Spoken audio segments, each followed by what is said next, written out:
Prisma take की production line और production line का पहला प्रोसेस शुरू होता है पोरिंग सेक्शन से, जहां पर सबसे पहले तमाम तर रॉ मटेरियल को इकट्ठा किया जाता है। और जिस तरह कि हमने आपको दिखाया था, ये है वो फिलर जो कि डाला जाता है, ये पाउडर फॉर्म में होता है। और दूसरी साइड पे वो जो हैज़र्डस मटेरियल है उसके लिए ख़ास तौर पे इन्होंने सक्शन सिस्टम रखा है, वो सक करके इन कंटेनर्स के अंदर जमा हो जाता है। और यहाँ पर सबसे पहले जो है रेसिपी तैयार होती है। एक मखसूस अमाउंट के हिसाब से तमाम तर चीज़ों को मिक्स किया जाता है।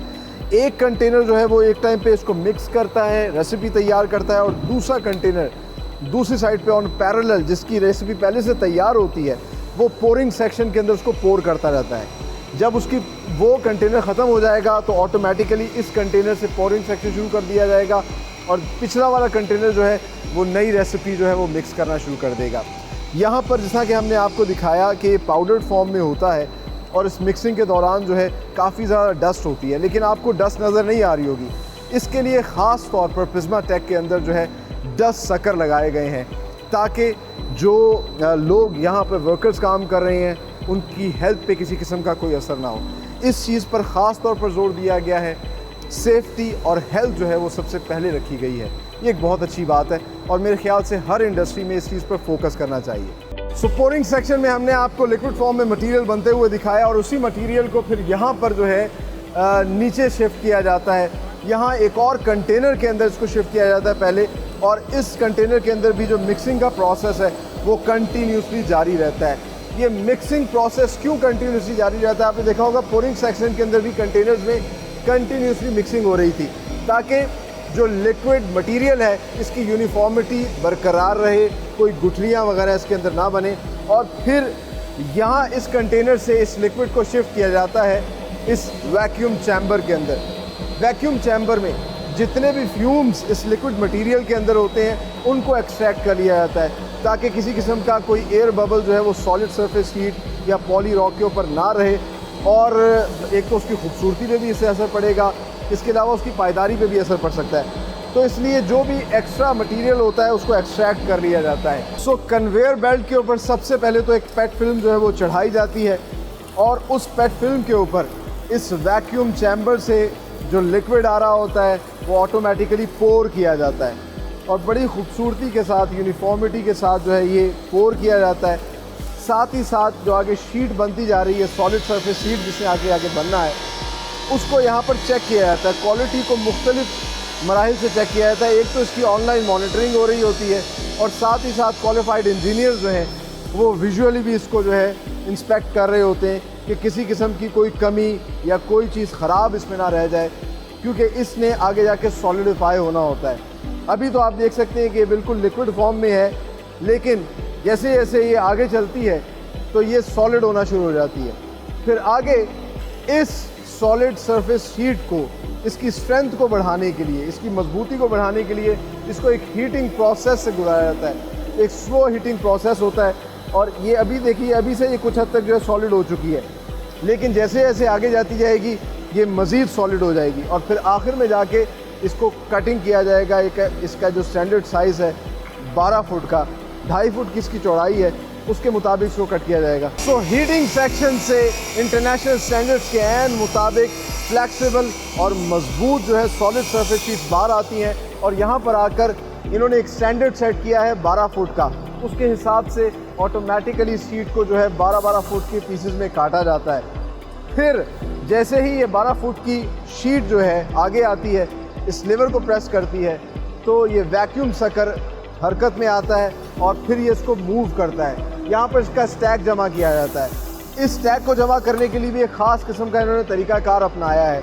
ये लकड़ी का सेपरेटर, ये जो वुडन शीट्स हैं इनको एज ए सेपरेटर यूज़ करते हैं। एक वुडन शीट के ऊपर एक सॉलिड सरफेस शीट या पॉली रॉक को रखा जाता है, फिर उसके ऊपर दोबारा वुडन शीट को रखा जाता है, अगली जो सॉलिड सरफेस शीट है उसको दोबारा रखा जाएगा, तो एक स्लाइस बनाया जाता है। और यहाँ पर जो स्टैक एक तैयार होता है, इस स्टैक को फिर आगे शिफ्ट किया जाता है। कटिंग सेक्शन के बाद पॉली रॉक की सॉलिड सरफेस शीट्स को सैंडिंग सेक्शन में भेजा जाता है, लेकिन इससे पहले इन सॉलिड सरफेस शीट्स को 24 घंटे के लिए रखा जाता है।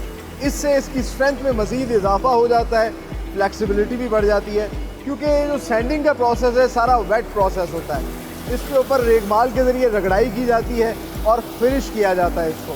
तो सबसे पहले आप देख सकते हैं कि ये वैक्यूम सकर के ज़रिए शीट्स को उठा रहे हैं और सैंडिंग कन्वेयर बेल्ट के ऊपर रखा जा रहा है। इस कन्वेयर बेल्ट के ऊपर से ये पॉलीरॉक सॉलिड सरफेस शीट्स जो है इस मशीन के अंदर से गुजरेंगी। इन मशीन के अंदर रेगमाल की जो है वो स्ट्रिप्स लगी हुई हैं जो उसकी रगड़ाई करती हैं।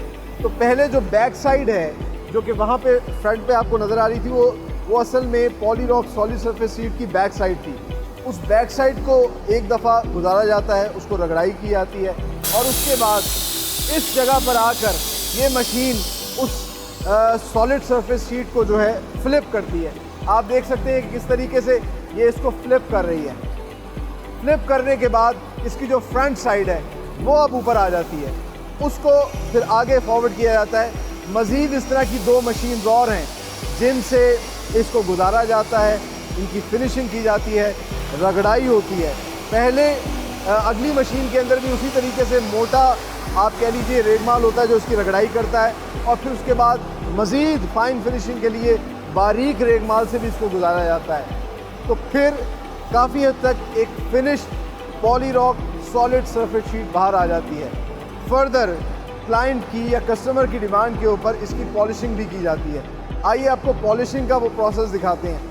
ये वो मशीन है, इसी कन्वेयर बेल्ट से पॉलिशिंग मशीन के पास आ जाते हैं और पॉलिशिंग मशीन के अंदर जो है आप देखिए कि किस तरीके से पानी और बफ की मदद से उसको पॉलिश किया जा रहा है। तो सॉलिड सरफेस शीट जो पॉलीरॉक सॉलिड सरफेस शीट है वो मज़ीद ग्लॉसी और देखने में बड़ी खूबसूरत हो जाती है, उसकी एस्थेटिक्स जो है वो बढ़ जाती है। सो पॉलिशिंग के बाद पॉलिश्ड सॉलिड सरफेस शीट्स को आगे ट्रिमिंग सेक्शन में भेजा जाता है और एक मरतबा फिर इसके कॉर्नर्स जो हैं उनको ट्रिम किया जाता है और जो शार्प कॉर्नर्स होते हैं उनके एजेस भी एक किस्म के ट्रिम करके तैयार किए जाते हैं, जिससे इसकी लुक जो है वो एस्थेटिकली ज़्यादा खूबसूरत हो जाती है और साथ ही साथ वो शार्प एजेस से किसी भी वर्कर को नुकसान नहीं होता।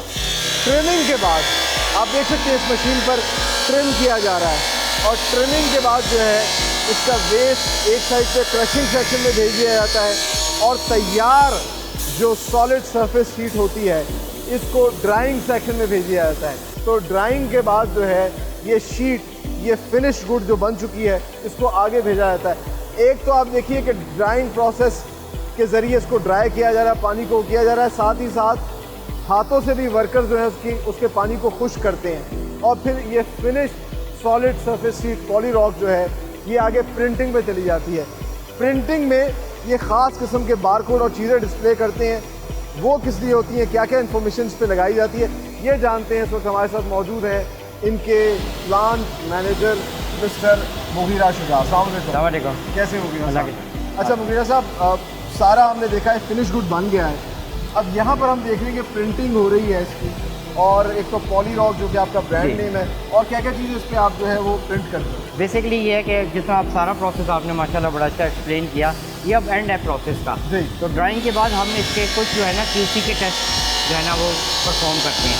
वो QC के टेस्ट जब परफॉर्म हो जाते हैं तो फिर ये जो है ना शीट फिनिश बुक का पार्ट बनने के लिए तैयार होती है। अच्छा, वही ना। तो उस टाइम फिर हम इसको प्रिंट करते हैं। अच्छा। अब उस प्रिंट में हम एक जो है इसको कोड अलॉट करते हैं। ठीक है। और हर बैच को एक नया कोड अलॉट होता है। उस कोड के तहत हमें पता चलता है कि ये बैच जो है इसमें क्या इंफॉर्मेशन जो है ना सारी हाइड होती है। रेसिपी क्या है, इसकी रेसिपी क्या है, बनाया गया है, कब बनाया गया है, इसके किस टाइम बनाया गया और किन जो है ना शिफ्ट में किन सुपरवाइज़र और किस इंजीनियर्स के अंडर जो है ना ये सुपरविजन ये बैच क्रिएट हुआ था। इवन के हमें पोरिंग लाइन के पैरामीटर्स भी पता होते हैं कि पोरिंग लाइन पे उस वक्त बैच बनाते वक्त क्या पैरामीटर्स थे इसके। इंटरनेशनल स्टैंडर्ड्स के मुताबिक जो है एक सॉलिड सरफेस शीट जो कि पॉलीरॉक के ब्रांड नेम से प्रिज्मा टेक जो है पूरे पाकिस्तान में और अब इंशाल्लाह बहुत जल्द दुनिया भर में एक्सपोर्ट भी करने जा रहा है,